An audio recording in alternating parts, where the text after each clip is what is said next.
Ever felt like you're your own biggest obstacle? Oh, absolutely. Like you're stuck even when you know exactly what you should be doing to move forward? Yeah, that feeling it's really common. You are absolutely not alone in that. Hmm. Today, we're taking a deep dive into a powerful idea from the book, The Mountain Within, Overcoming Self-Sabotage. Hmm. And its core message is, well, it's pretty profound, I think. The mountain you are facing is not outside of you, it is you. That hits hard, doesn't it? It really does. So we're going to unpack this idea today. We'll explore why we often subconsciously hold ourselves back, what that actually looks like day to day, Right. and crucially, how we can maybe transform these patterns to, reach our full potential. Yeah. Our mission here is basically to pull out the most important bits of knowledge from this source, give you a shortcut to getting your head around this really vital topic. And you can definitely expect some aha moments today. Yeah, We'll be synthesizing the author's insights on self-sabotage, emotional intelligence, all that good stuff. good stuff. Moving beyond just like the surface level. Yeah. The goal is really to arm you with takeaways you can actually use, things that might shift how you see your own inner challenges. Okay, so let's start exploring this mountain. The book's central metaphor is just so impactful, isn't it? It really is. The mountain isn't some external thing blocking your path. Nope. It's the inner stuff you have to overcome. And the idea is by facing that, transforming it, you become your best self. But that's a pretty big idea, right? That the obstacle is actually us. It is a huge reframe. Yeah. And that's where the book really digs in.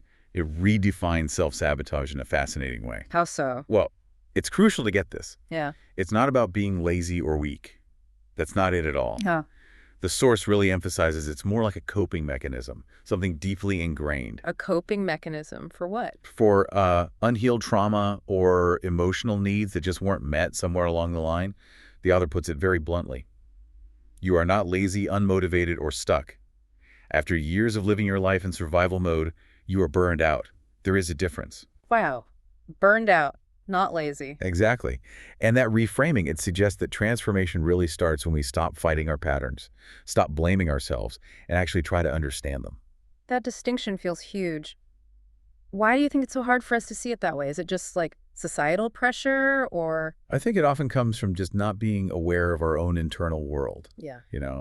We're told to push through, always be productive. Right. Grind culture. Yeah. Yeah. And when we can't, we think it's a personal failing. The idea that these are actually protective mechanisms, not character flaws, that's genuinely new for a lot of people. So understanding that, how does it actually show up, like, in our daily lives? Well, you might recognize it pretty easily. Things like chronic procrastination Guilty. or perfectionism, the kind that stops you from ever finishing anything. Oh, yeah.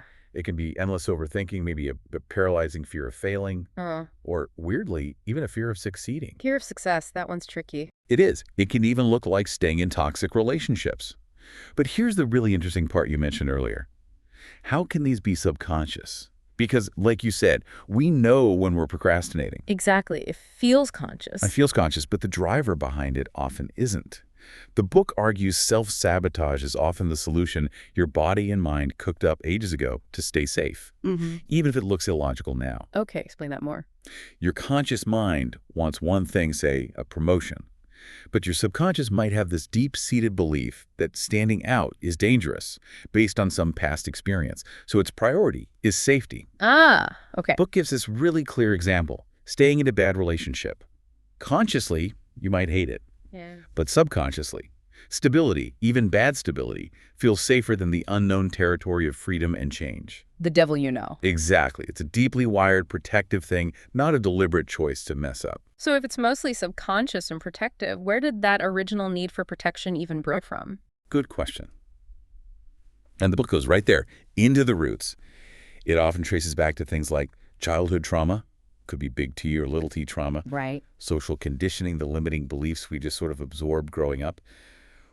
We end up creating these identities based on past pain. Identities based on pain, like what? Like telling ourselves stories, I'm just not the kind of person who can speak in public, or I always mess up relationships, or I could never run my own business. Those sound familiar. They become these core beliefs that just run the show. The book suggests that real healing starts when you become aware of these origin stories. See how they built your current idea of yourself. Okay, so these patterns are deep. What's the actual cost then if we don't face this inner mountain? What happens if we just stay stuck? Well, the cost is pretty big, and it tends to grow over time. Living way below your potential creates this huge internal tension. At a pressure cooker. Kind of, yeah. Stagnation might feel safe for a bit, but the book argues it eventually leads to bitterness, maybe depression, deep resentment. The mountain doesn't shrink. It gets bigger, harder to climb. Oof. There's this quote in the source that really lands it. Your new life is going to cost you your old one. Wow. That's intense. It is. It means you have to be willing to let go of the old stuff, the old patterns, even if they feel familiar, maybe even comfortable in a weird way, to actually make space for something better. The cost is giving up that familiar discomfort. Giving up familiar discomfort. I like that framing. Ugh. Okay, so this brings us to the way out. The book really highlights emotional intelligence as the key, right? To stop the self-sabotage. Absolutely central. But what does emotional intelligence actually mean here? We hear that term a lot, but specifically for this. Yeah, it's a bit of a buzzword sometimes. Yeah. But in this context, it's really about understanding what you're feeling, why you're feeling it. Okay. And crucially, learning how to process those feelings without letting them run the show. Processing, not just suppressing. Exactly. The core insight is that most self-sabotage comes from unprocessed emotions, not usually from logical thoughts. We try to think our way out of feeling bad, Right. but it's the raw feelings driving the bus. Right. So it's less about thinking differently and more about feeling differently, or maybe feeling through things. The book really pushes learning to sit with discomfort instead of immediately trying to numb it or escape it. Sit with discomfort. That's hard. It is. But that's apparently where the processing starts, letting yourself feel the fear or the sadness or the anger without automatically reacting in the old sabotaging way. That makes sense. It ties back to that subconscious element too, Yeah. which, raises the question, how much of this is actually under our conscious control? It often feels like we want to change, but something just takes over. And the book gives a pretty staggering statistic on that. Hmm. Apparently, something like 95% of our behaviors are driven by the subconscious mind. 95%. 95. So if you're just using willpower, that conscious 5%, you're fighting a massive uphill battle against deeply ingrained programming. Okay, that explains a lot. Right. So rewiring that subconscious, that takes more than just deciding.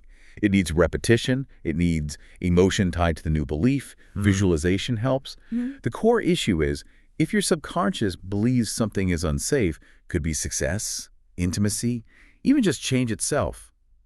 Doesn't matter how much your conscious mind wants it. It'll find a way to stop it. It'll find a way. That's the sabotage. So the tools mentioned, like affirmations, they need that emotional juice behind them.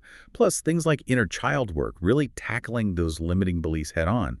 It's about convincing the subconscious that the new way is actually safe. Okay, that 95% really puts it in perspective. So let's dig into that deeper stuff. What about the parts of ourselves we don't like, the shadow parts? And this inner child concept, how do they fit in? Yeah, this is where it gets into what the book calls shadow work. It's basically about facing the parts of yourself you usually push down or deny. Like what? Things like jealousy, maybe intense anger, shame, deep-seated fears. The book argues that when you ignore these parts, they don't vanish. They just leak out sideways. Leak out as self-sabotage. Often, yeah. Or in other destructive ways. There's a line, you cannot heal what you won't face. So integration means making peace with your whole self, the good, the bad, the messy, not just the Instagram version. Right, like accepting the whole picture. Exactly. And this ties right into inner child healing. The idea is that many of those self-sabotaging behaviors, they're actually old protective instincts from childhood. Ah, okay. Like how a kid might react. Precisely. Ways your younger self learned to cope when things felt unsafe or scary or unloving. So reparenting yourself, as the book calls it, means giving that inner child what it needed back then, safety, love, encouragement, but giving it now from your adult self. So you validate the old wound, but then build something new. You got it. Acknowledge why the pattern started, but then actively create new, healthier ways of responding. You become the supportive parent you needed. Okay, so we understand the mountain, the roots, the need for inner work. Now, the action part. How do we actually move from understanding all this to changing? How do we take responsibility without just beating ourselves up? Yeah, that's the crucial shift. Yeah. The book is really clear. Transformation needs full ownership. But critically, it's not about blame. It's what it calls empowered accountability. Empowered accountability. I like that. It means, okay, maybe you weren't at fault for how these patterns started, but healing them, moving forward, That is your responsibility now. Right. It means stop outsourcing your happiness or your validation or your growth. Stop waiting for someone else or something else to fix it. It's about stepping into your own power to choose a different response. And with that ownership, how do you actually become this different person, the one you want to be? That feels like rebuilding your whole identity sometimes. Is identity really that changeable? It absolutely is. According to this source, identity isn't fixed. It's not set in stone. It's fluid. It gets shaped by what you repeatedly think and what you repeatedly do. Okay. So building a new identity means you have to start acting like the person you want to become now, not waiting until you feel like it. So it's not just fake it till you make it. It's more like act it till you become it through consistent, intentional actions that literally rewire your brain. Things like visualization, journaling about who you want to be, setting up daily habits that align with that future self, consciously rewriting that negative inner talk. You literally build the identity through doing and believing repeatedly. That feels possible. Okay, but what about right in the moment? You feel that old pattern kicking in, that urge to procrastinate or overthink. What do you do then? Great question. The key principle here is awareness resistance. Don't fight the urge head on or judge yourself for having it. Okay, so what do you do? You notice it. You pause. The book talks about pattern interrupts. Basically, doing something deliberately different from your usual automatic reaction. Like breaking the circuit. Exactly. The steps are something like, 1, identify it. There's that urge to avoid this task. 2, trace its origin if you can. This feels like that old fear of not being good enough. 3, feel the emotion underneath without judgment. Okay, I'm feeling overwhelmed right now. And 4, choose a new action. Consciously. Break the automatic link. Instead of opening social media, I'll just write one sentence. Identify, trace, feel, choose. Yeah, something like that. It interrupts the autopilot. That sounds practical. It really feels like, as you said, success isn't one giant leap up the mountain, but more like consistent daily steps. What are some of those daily practices the book recommends for building this self-mastery? You're spot on. It really hammers home that success is in the daily disciplines, not giant epiphanies. It suggests specific journaling prompts to dig deeper, like, what am I avoiding right now? Or what am I really afraid will happen if I succeed? Ooh, that second one is powerful. Isn't it? Or who would I be if I let go of this limiting belief? And these aren't just thinking exercises. They're meant to tap into the underlying emotions. Beyond journaling, it talks about daily habits, like a solid morning routine to set your intention, doing little emotional check-ins during the day. Just noticing how you feel. Yeah, just pausing to notice. Tracking your goals, even small wins. And practices like gratitude combined with visualizing your desired outcome or future self. It's really about showing up for yourself consistently, day in, day out.